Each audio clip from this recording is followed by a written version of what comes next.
Hello everyone, welcome back to another album review. Today we're doing, well, not something different because we've done it before, but, well, not the album, but the thing, we're doing a live album. Deep Purple, made in Europe, 1976. This was released just after the band had broken up. The Mark IV lineup had just broken up. So, you know, this is basically just the record company trying to do something like Made in Japan, and it obviously isn't as good as Made in Japan, but it is very good nevertheless. And it's the Mark III lineup that that's on this. So it's got Richard Blackmore, John Lord, Ian Pace, David Coverdale, and Glenn Hughes. If you can hear some like drilling and stuff, it's next door.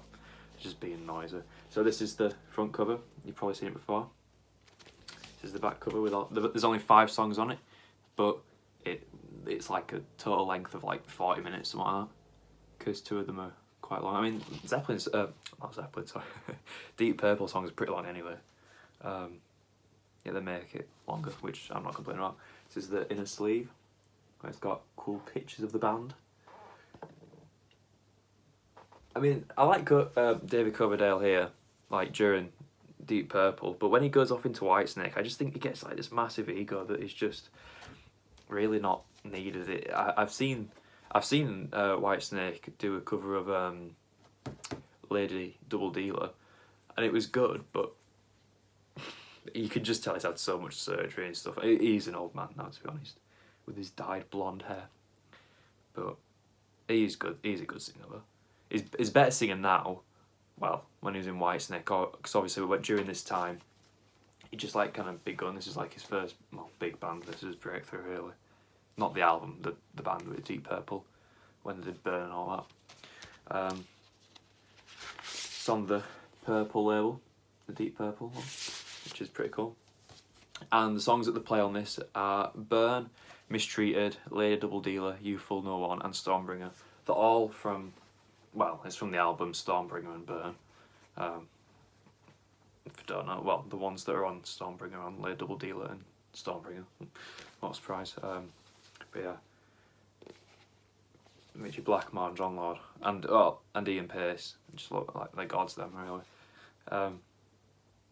So I mean, this album is really good. The playing is brilliant, but the mixing, like the production on this album, is not good. Like I would say it's pretty bad production because like the mixing for the guitar, the whole album, the guitar is too low in the mix. When he's like doing it, unless it's just the cutting out, as in like the band have all stopped and it's just Richie playing on his own, you can't really hear the guitar. Like when he's doing a guitar solo, you have to like proper like try to listen hard to like hear the guitar solo, and you shouldn't really have to do that. You should just more like, well, you should just be able to hear it really. And the bass is way too loud. And like, I mean, don't get me wrong, the bass lines are brilliant, but when all you can hear is just like this loud bass sound like coming out your speakers, and I have my speakers on like level, so like it shouldn't, it should be playing what the mix is. It should be. I haven't adjusted the bass levels or anything, and it's just too loud. But anyway, the first track that they open with, oh well, obviously the cut. I think it's from 2 separate concerts. I'm not too sure actually. Produced by Deep Purple and mixed by Ian Pace and Martin Birch. What are you playing at, Ian? I swear it's at 2 concerts. Oh no, it's 3 actually. One in Austria on the 4th of April. This is all in 75. One in Germany on the 5th of April, and one in Paris in France on the 7th of April, 1975. So that actually, well, yeah, it's a tour of Europe, that's why it's made in Europe, but that's pretty cool. And obviously all of these are written, I think Blackmore's written every single one of these. Or Co wrote it. They're all, yeah, that's pretty cool. So obviously Richie Blackmore had the massive influence in this, because I was like watching later on when they did stuff like Come Taste the Band, they were saying how Glenn Hughes and David Coverdale wrote a song and they tried to show it to Richie and he just didn't care. Like, he just showed how like dominant he was in that band. Like, if it didn't go by Richie, then they just wouldn't do it or something like that, which I think is pretty cool. Well, ultimately why he left, because he just didn't like the Stormbringer album, which I think is actually a really good album, but I can see why I didn't like it, because it was nothing that he really wanted to do. It was very funky and like groovy and stuff like that, like moving kind of away from like the hard, heavy rock stuff. But I like it, but evidently he didn't like it, so. But yeah, the first one they open with is Burn, which is an amazing track, to be honest. This version of Burn is brilliant. The organ solo is great. The way that Glenn Hughes sings his part, you know, I had time, couldn't even roll. And then, you know, I had no time, but instead of just like holding it, he screams it like really like high pitch, which is like amazing. I remember watching that on the California Jam 1974, and it blew me away. It was very impressive. He likes doing that, and it's just, well, it was a good solo.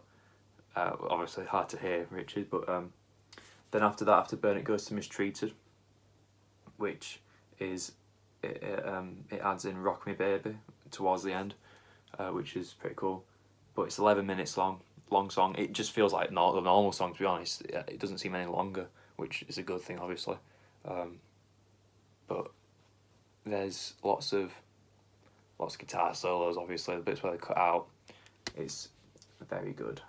Oh, and also when it goes back to Burn, I love the way that what Richie does after each like solo, where like kind of makes it, like stops it, and the band's all like revolving around him as he does this like cool like guitar lick stuff, which is a bit funky, which is contradicting to what he later does. But with Mistreated, very good vocals, obviously, by David. It's a brilliant song. It was the first song that I was really into from the Burn album. Like, I remember listening to it and it just had it straight away, had me. After that, you go to Lady Double Dealer. Took me a while to finally listen to the Stormbringer album, and once I listened to it, there was a lot of songs that it took a lot more listens to get into.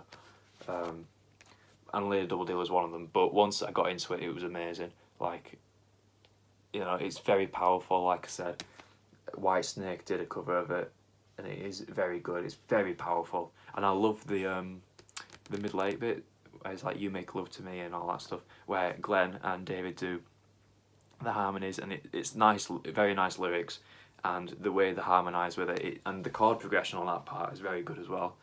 So, you know, it's a very good version, and it's all these are fast as well. So they're already fast songs, and they're just making them faster. So it's just very, very upbeat and like energetic. I would have loved to see them live. Obviously, the Mark II lineup would be great to see. Well, we can't anymore because John Lord unfortunately died. But the Mark III lineup would have been extremely good as well to see. After that, you go on to the 17-minute long "You Fool No One" live version. Well, they're all live, obviously, but this is very good. There's a nice little organ intro in this, and I love the drum intro with this, like, and on the original song as well, like with the cowbell. It's a very nice groove, and the harmonies on this, like "You Fool No One" and stuff like that, it's just great. And then Glenn's like little, not a cappella bit, but his own little solo section, well, where he just takes lead really. And the solos in this are great. And the bit where they all do the same bit, and then there's a little pause. It's just great.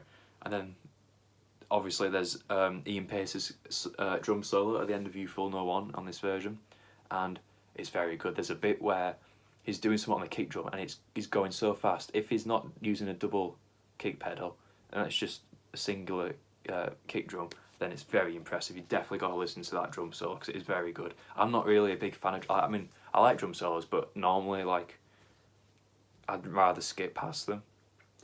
But this one is really good, and it's quite short as well. The drum solo, because obviously sometimes people go on for like 20 minutes, you know, with drum solos, and it's just not necessary. Well, unless you're John Bonham, but with this, it's very good.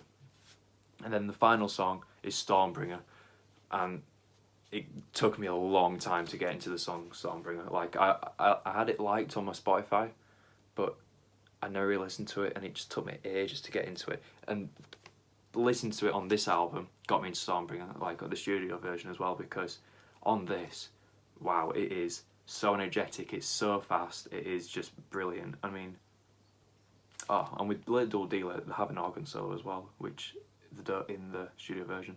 But with Stormbringer, it is just insanely good. It's so energetic, and I love the way that David introduced it. He just screams out Stormbringer, and then they go into it, and it is very good. It gives you a bit of shivers and stuff. It is good, and then the way they end it, it's just a very, very simple but very catchy riff, and it's brilliant. And I love that Ride the Rainbow, you know, all that bit, like the little bridge chorus bit. It is very good. I mean, it's a good live album, apart from the mixing, obviously, but once you get past that, the playing on this is just amazing. I mean, it's Deep Purple, so I mean, what are you going to expect? But it is brilliant, and I'd give it like an 8 out of 10, because I kind of wish there was more songs on it, but all the songs on this are brilliant. Obviously, the Made in Japan is like it's like an hour and 20 minutes long, so with this, it's like a shorter version, like half the length really, near enough. But it is very good. But yeah, 8 out of 10. It is, just go listen to it really. But obviously listen to Made in Japan first, because that's better, but this is still very good. But yeah, thank you for watching. Don't forget to leave your thoughts and views down in the comment section below. And thank you for watching, so goodbye.